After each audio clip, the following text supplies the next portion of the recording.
Benveniste, bonjour. Bonjour. Et merci d'avoir accepté notre invitation cet après-midi.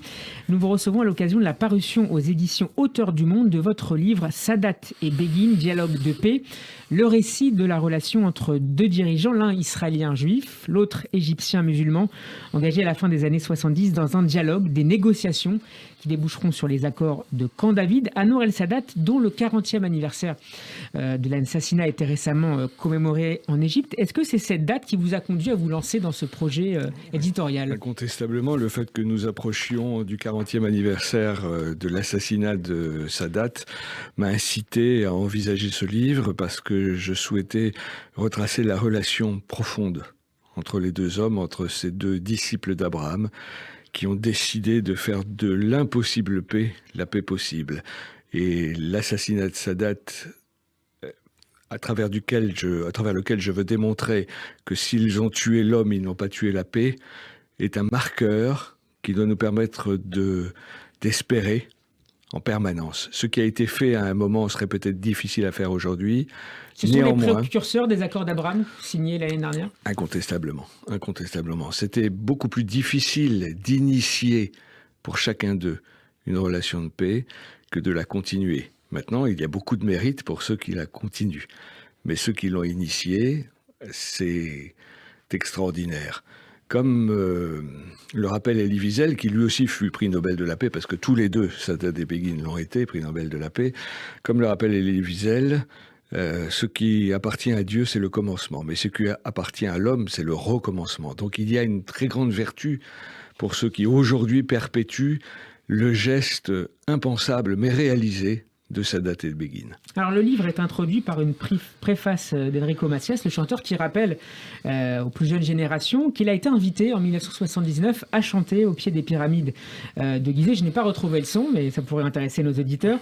C'est une forme de symbole de rapprochement entre les peuples ? Incontestablement, Enrico Macias, nous tenions avec mon éditeur à ce qu'il introduise le livre, parce qu'à lui tout seul, il est un ambassadeur de la paix. Ça fait 3 ambassadeurs de la paix. Mais la relation entre Sadat et entre Enrico Macias était forte aussi.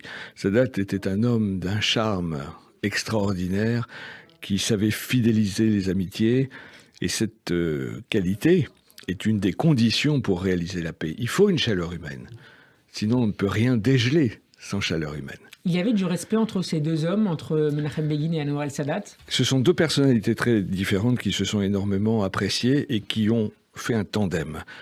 Sadat est quelqu'un qui a voulu dans sa vie être acteur de théâtre.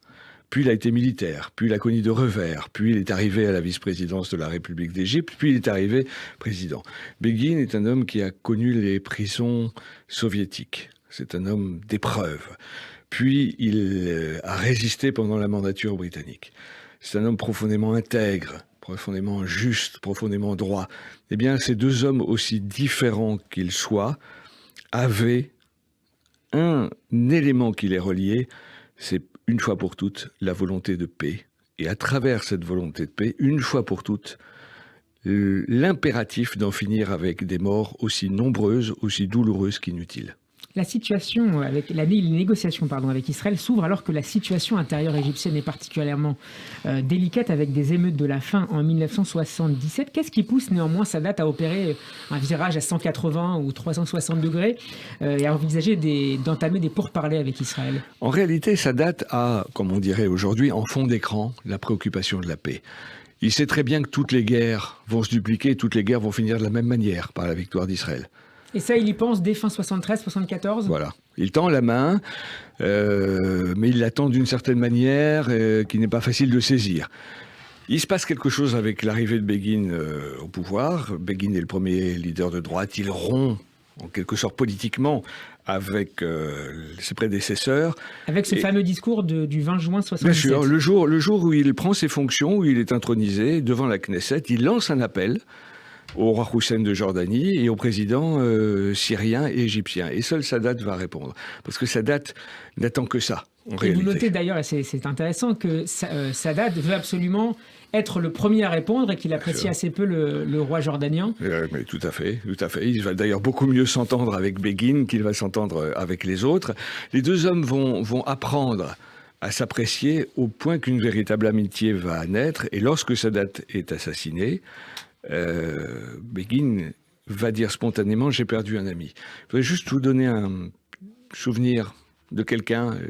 Notre ami Georges-Marc Benamou était dans le bureau de Simone Veil au moment où Simone Veil, présidente du Parlement européen, apprend la mort de Sadat et elle pleure. Elle pleure immédiatement.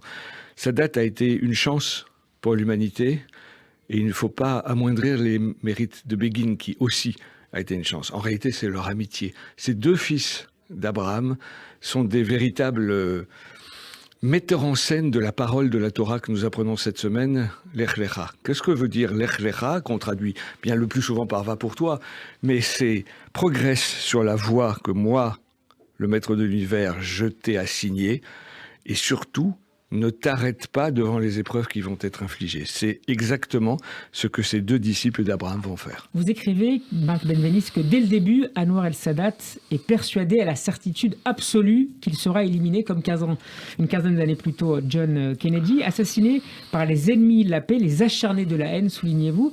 Est-ce que c'est quelque chose qu'il avait confié à ses rares proches, cette peur ?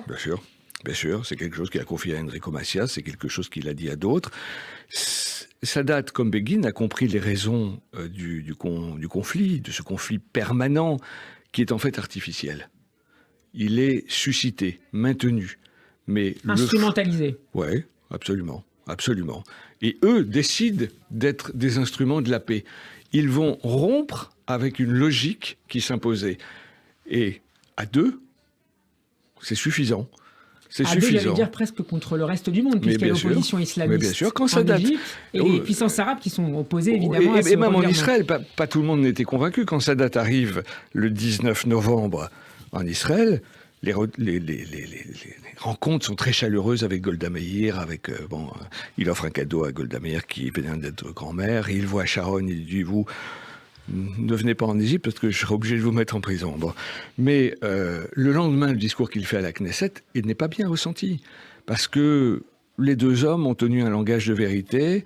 On avait presque l'impression que c'était un discours qui annonçait une possible guerre. Et pourtant, ils étaient ailleurs.